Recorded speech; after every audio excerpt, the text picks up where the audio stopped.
ปิ้งแบะปิ้งแบะมาแจ่วขมกับแจ่วเดี๋ยวเปียกเด้อพี่น้องเด้อมาจวนกันเด้อเจ้าอยากกินข้าวยังเบิ่งหนังเอาเด้อทุกคนเด้อมื้อนี้หมูมีน้ำเก๊กฮวย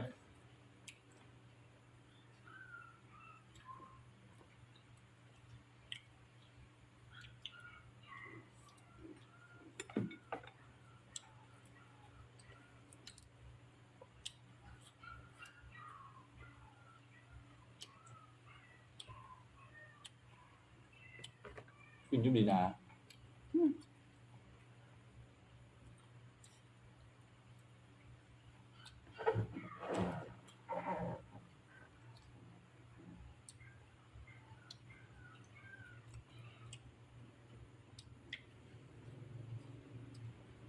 เบิ่งคนกินแบะกินเฉยนะ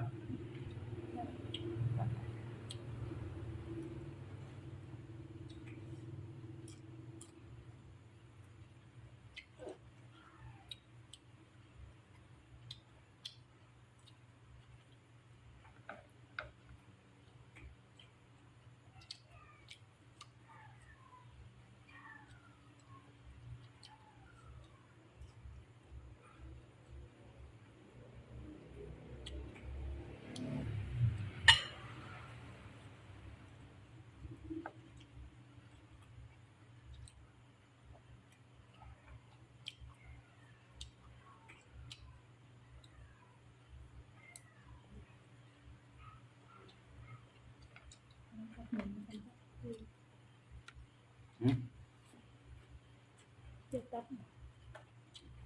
หมู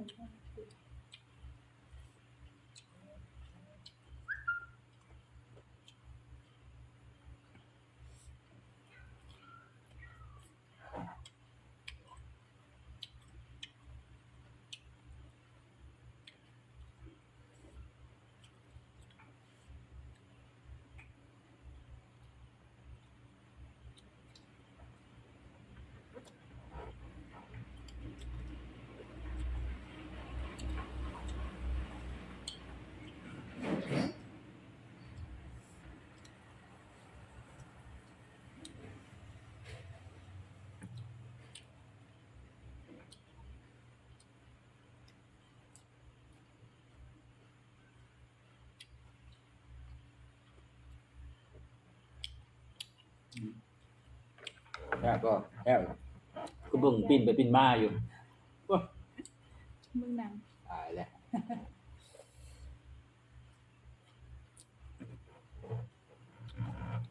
มาดูพี่น้องเด้อมีข้าวแรงนำกัน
อันนี้จะหอมอ่ะ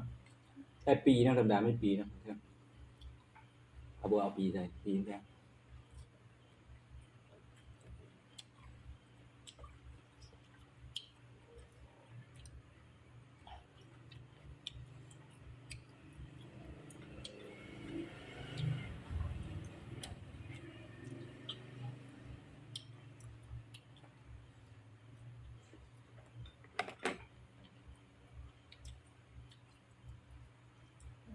ซอกมัน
โอ้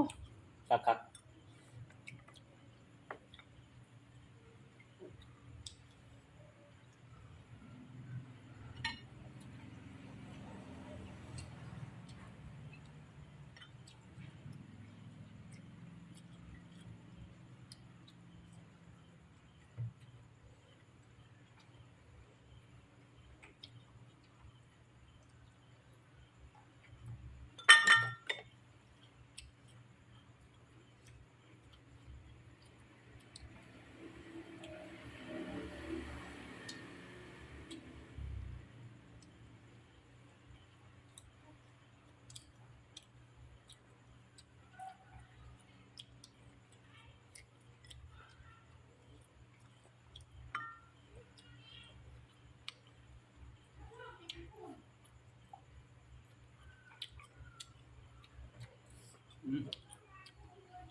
ขอบใจพี่น้อง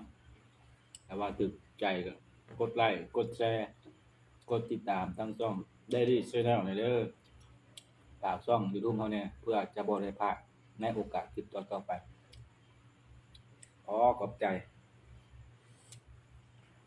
บาง